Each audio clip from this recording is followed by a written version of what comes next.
तेरा भाड़ा मीठा लागे, जो कुछ भी तू देना चाहे। मेरी मान्यता और मेरा अहम उसे गलत समझ सकता है। तेरे किए में कभी कोई गलती नहीं हो सकती। ये समझ मेरी विकसित हो जाए। दुनिया के लिए तो मैं जी रहा हूँ और सब कुछ कर भी रहा हूँ। तेरे लिए करने की बुद्धि आ जाए। हर कर्म को तेरे अर्पण करने की सद्बुद्धि प्राप्त हो, क्योंकि तूने कहा है, मया सक्त मना पार्थ, मेरे में आसक्ति वाला हो, मेरे में मन वाला हो।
आपको जिन शब्दों में प्रार्थना करनी आती है उन शब्दों में करिए।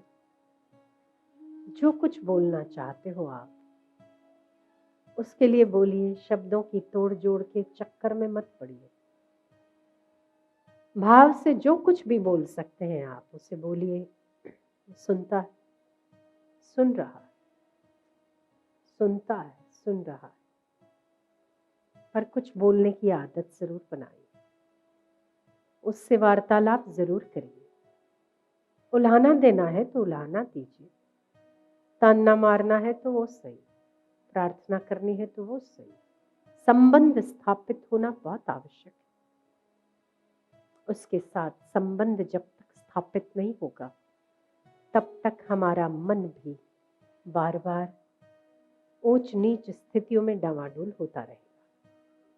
जैसे हम अपने संबंधी की केयर करते हैं, कितना ही दूर क्यों ना हो, जब हम एक बार संबंध स्थापित करते हैं तो हमें उसका और उसको हमारा ध्यान रहता है। बोलिए ना कुछ, मन से बोलिए, दिल से बोलिए, हृदय से बोलिए। कुछ तो बोलिए, कुछ तो कहिए उससे। कुछ कहिए, कहना जरूरी है। कुछ कहिए।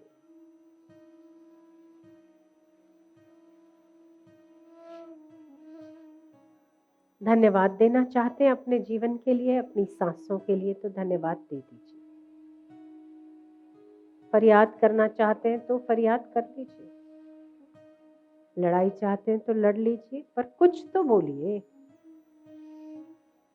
उसको बुलवाना बहुत जरूरी है।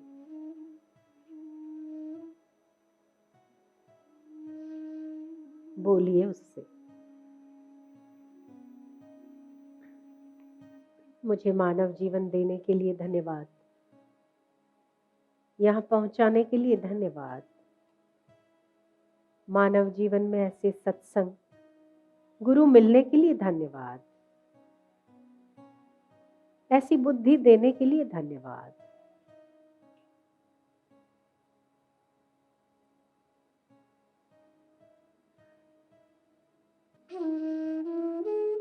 कुछ है आपके पास कहने को उसके लिए, कहिए।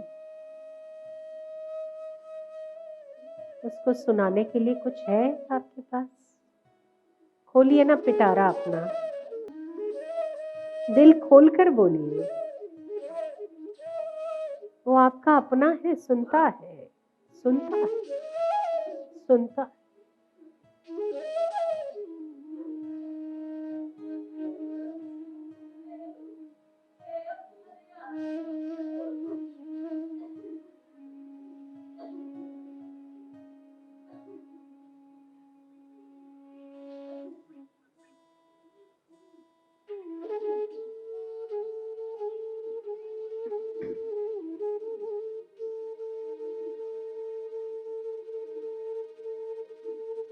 कुछ है बोलने का आपके पास? धन्यवाद है आपके पास, बोलने का है? आंखें बंद करके बोलिए ना। वो सुनता है, उसको आपको सुनने में मजा आता है, अच्छा लगता है। हो सकता है आप अपनी कहानी किसी और से कहें तो वो बोर हो जाए, पर वो तो बोर भी नहीं होता। उसको अच्छा लगता है आपका सुनना। वो चाहता है कि आप बोले।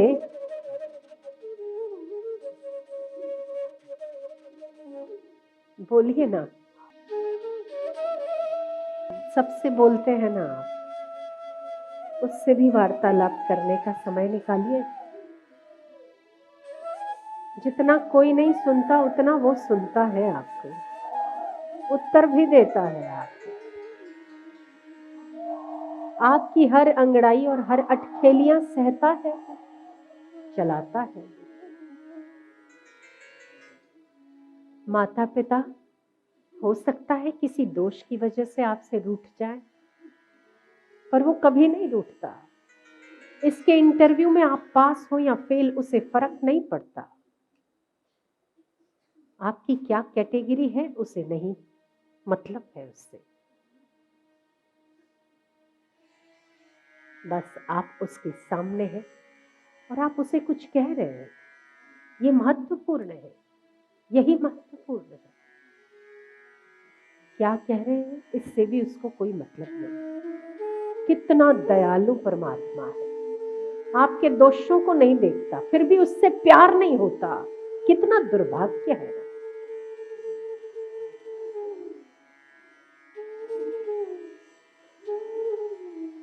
एक सुख के खातिर हम इतने बड़े परमात्मा का त्याग कर देते हैं, कितना दुर्भाग्य है ना।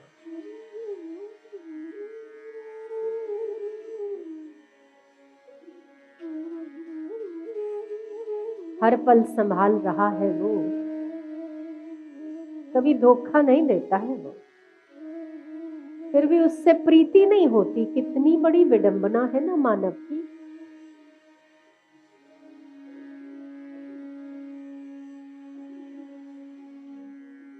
संसार की व्यस्तताओं में हमें उसे पुकारने का वक्त ही नहीं लगता, वक्त ही नहीं मिलता। फिर भी हम उलझते उलझते उलझते उलझते इतना उलझ जाते हैं। फिर भी वो इतना दयालु है कि एक ठोकर देके भी अपनी याद दिलाता है कि मैं हूं, मेरा अस्तित्व है, मुझे याद करो, मेरा स्मरण करो, मेरा चिंतन करो।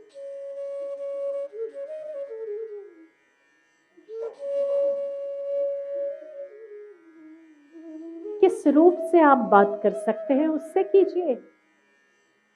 वो आपके गुरु हो सकते हैं, वो कृष्ण हो सकते हैं, आपके इष्ट हो सकते हैं, हम भी हो सकते हैं, राम भी हो सकते हैं, कोई भी हो सकता है। मायने नहीं रखता वो कौन है, मायने रखता है आपका दिल कितना बात कर सकता है।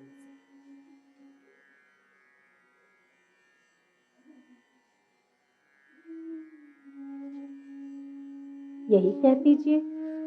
आपको बात करना नहीं आता तो यही कह दीजिए, आपका बहुत बहुत धन्यवाद।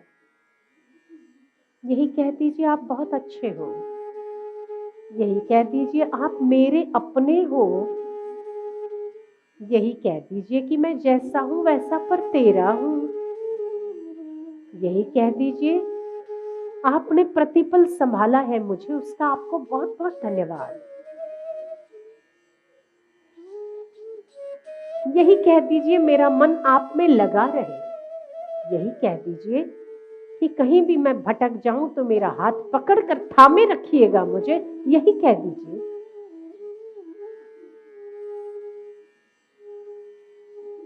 मेरी नादानियों को क्षमा करते रहिए। यही कह दीजिए।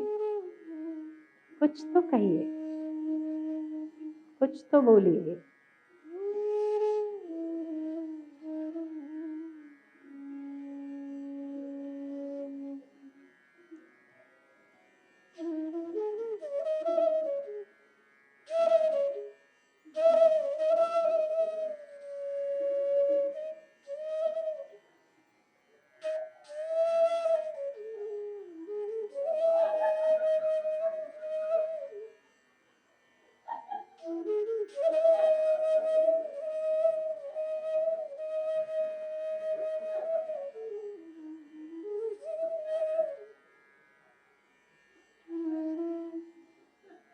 अपने दोषों को देखोगे ना तो चलने की हिम्मत नहीं होगी। उसकी कृपा को देखो तो छोड़ने की ताकत नहीं होगी। दोषों को मत देखो, हर व्यक्ति दोषी है, हर कर्म दोषी है। वो इतना निर्दोष है कि हर दोष उसमें समाकर दोष भी निर्दोष हो जाता है। एक दोषी व्यक्ति को दोष करने की इतनी ताकत ही नहीं जितनी उस करुणा सिंधु को क्षमाशीलता की ताकत है। इसीलिए तो वो क्षमाशील है ना, इसीलिए तो वो करुणा सिंधु है ना, इसीलिए तो क्षमा का सागर है ना, कि उस सागर में हर मिट्टी, हर कचरा धुल जाता है, साफ हो जाता है, समा जाता है।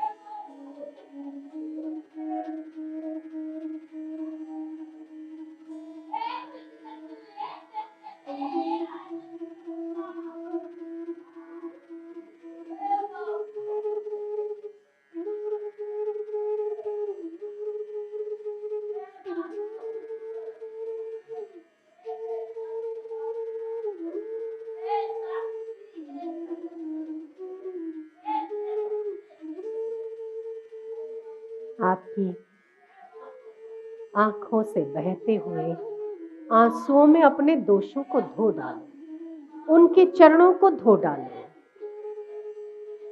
इसके अलावा आपके पास देने के लिए है ही क्या? इस पवित्र गंगा जल के अलावा आपके पास और है ही क्या देने के लिए?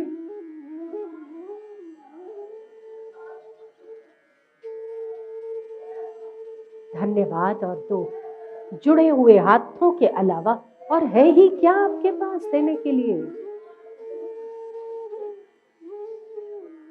आपकी कोई चीज वस्तु की आवश्यकता उन्हें नहीं है।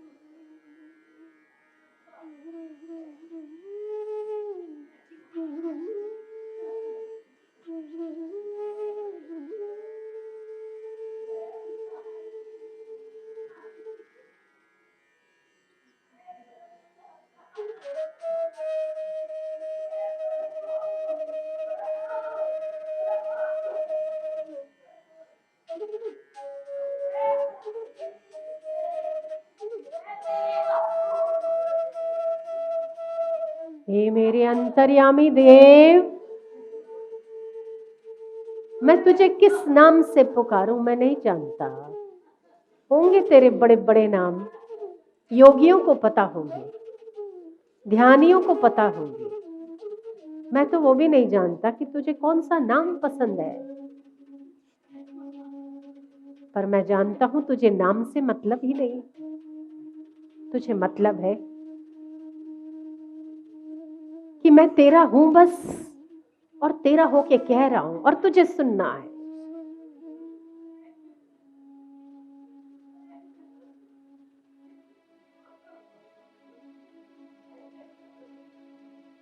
तुझे सुनना है, सुने अलावा और तुझे कोई चारा भी तो नहीं है।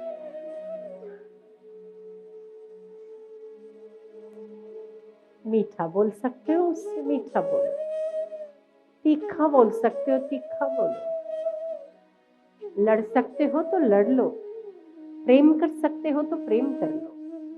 कुछ तो करो, कुछ तो हो, कोई संबंध तो हो।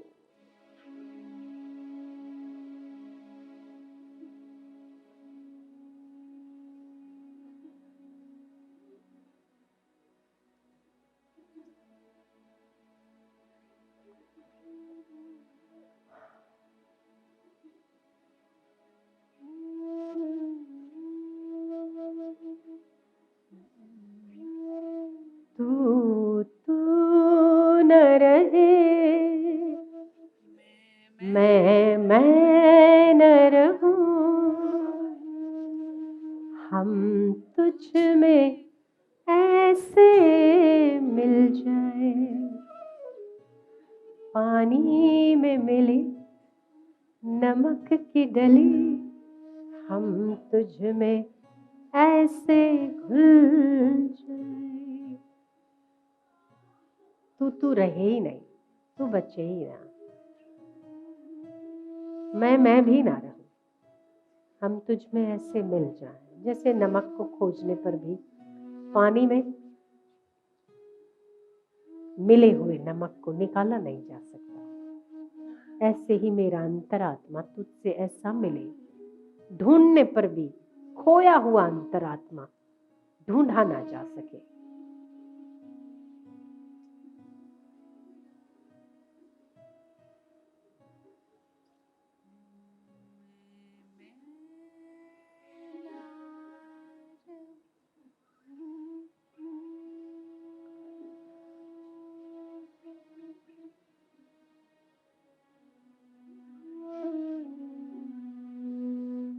कह दिया होगा आपने बहुत कुछ, उससे सुन भी लिया होगा बहुत कुछ। प्यार भी तो कर दो ना, क्योंकि वो आपका अपना है। सुना तो उसने इतना, कितना सब कुछ सुन लिया उसने आपका। प्रीति का दान दो उसे,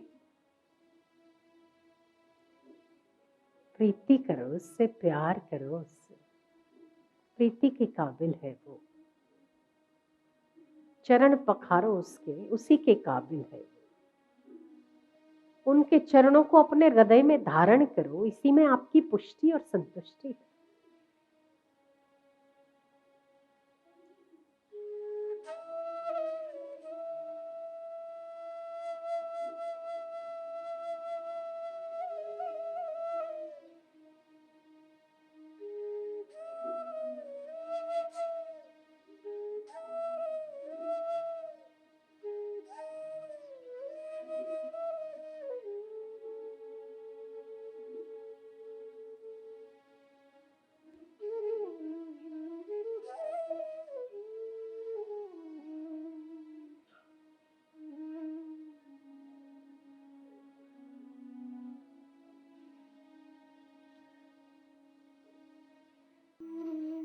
थोड़ा सा वक्त हर रोज उसके साथ वार्तालाप में जरूर बिताना चाहिए, उससे बात करनी चाहिए।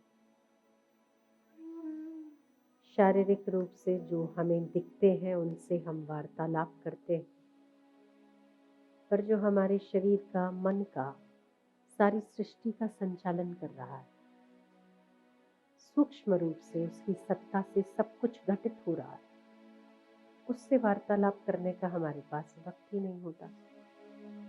जब हृदय पिघल जाए तभी सही शक्ति का जन्म होता है। हृदय पिघल जाए, आंखों में दो आंसू आ जाए, यही परमात्मा की बंदगी, इससे बेहतर और क्या हो सकता है। उपासना करना, घंटी बजाना, भोग लगाना, 56 भोगों के व्यंजन का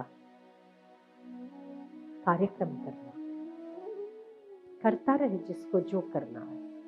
हमें तो उसकी याद में दो आंसू बहाकर उनसे बातें करना अच्छा लगता है। यही उसकी बंदगी है, यही उसकी उपासना है, यही हृदय की शुद्धि का सबसे बड़ा साधन है कि आप उससे बात कर सकते हैं।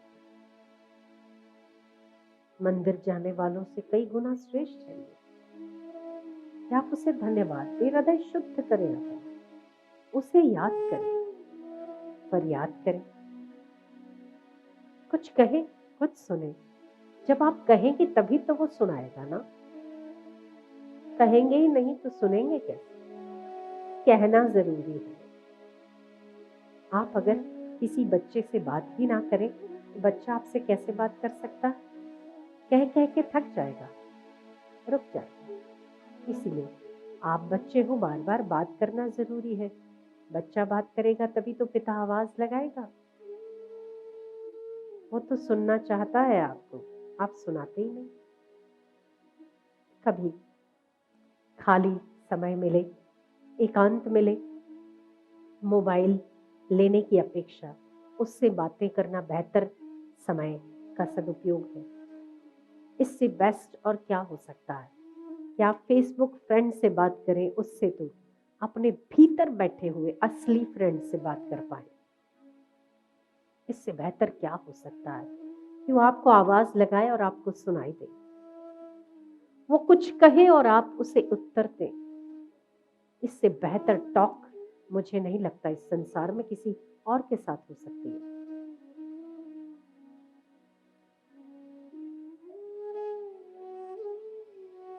जब समय मिले तो इस समय का सदुपयोग मोबाइल में नहीं, अपने आप से बात करने में निकालिए, उससे बात करने में लगाइए।